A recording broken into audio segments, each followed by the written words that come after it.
Pwani Habari ni chaneli yako inayokupa habari moto zilizojiri hapa Pwani na kwingineko. Kaa nasi. Katika kina cha bahari kuna siri, katika vijiji vyetu kuna historia, na katika mikono ya watu wa kawaida kuna hazina isiyo na bei. Pemba si kisiwa cha ardhi pekee, bali ni kisiwa cha simulizi. Simulizi zilizorithiwa kizazi hadi kizazi bila ya kuandikwa, lakini zimehifadhiwa kwa uaminifu mkubwa.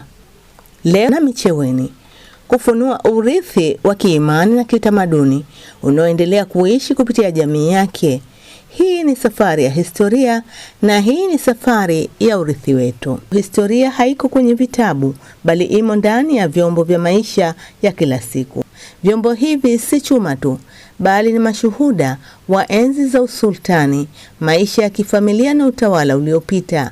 Na hapa Mzee Kombo Hamadi Faki anatueleza historia ya vyombo hivyo na namna anavyofanya juhudi ya kuvitafuta na kuviuza katika idara ya makumbusho ili viweze kuhifadhiwa na historia kubaki kwa wageni na vizazi vijavyo. Kufanya shughuli za ukusanyaji wa vitu vya zamani, nafikiri sasa mpaka sasa hivi nafika kama miaka 30 hivi. Napeleka Unguja makumbusho, kwenye makumbusho ya serikali na wauzia.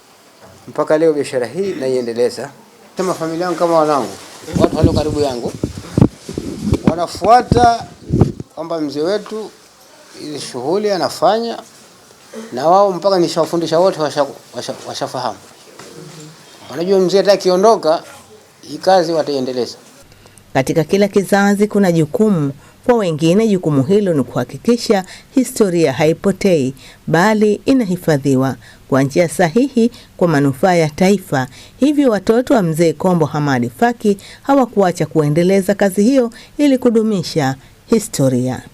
Kuanzia miaka 30 inayopita aendelea na kazi hizi za mali kongwe, antiki hizi ambazo kuwa ni maonyesho kwa wageni wa nje ya nchi na wageni wa ndani ya nchi, kwa Waswahili, Wazungu, Wahindi, sote.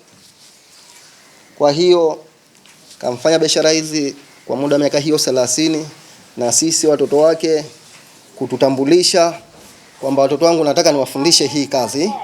Kwa hiyo tukakubali wito wake mzee wa kutufundisha kazi hii, na tumejua, tashukuru Mungu, mpaka sasa hivi alitutuma kwenda kutafuta mitaani, na tukenda tukatafuta tukafanikiwa kupata, na twaja tukimuuzia yeye mzee wetu. Kwa hiyo mpaka sasa hivi tumekoma nayo hii biashara vizuri, tumeshajua, tunajua kununua na kuuza. Hamadi Hamisi Hamadi hakuacha kugusia changamoto zinazowakabili. Naweza kununua kitu kwa bei ambayo kama umenunua mfano kiasi fulani, kama mfano 100,000, lakini kwa bahati mbaya usiweze kupata faida baadhi ya mara nyingine. Je, mratibu idara ya nyaraka Pemba Hasina Hamadi Rajabu anatoa wito gani kwa jamii juu ya kudumisha historia hiyo?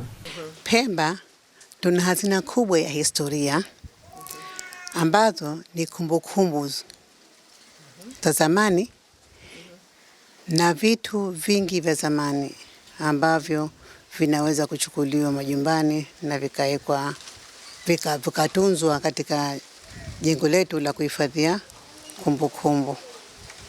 Kwa maana hiyo, wito wangu na waomba kwa wale wote wenye nyaraka na vitu vile vya zamani, naomba tuvitunze. Nyaraka waje nazo kuendeleza nyaraka na kumbukumbu, na vile vitu vya zamani naomba waende navyo makumbusho kuvitunza ili kudumisha historia yetu kwa manufaa ya vizazi vijavyo. Kucheweni, historia ya Pemba inaishi kupitia watu wake. Kutoka imani hadi utamaduni, urithi wetu si wa jana, bali ni dhamana ya kesho. Hii ilikuwa ni safari ya urithi wetu. Mimi ni Khadija Kombo, nasema asante kwa kuwa nasi.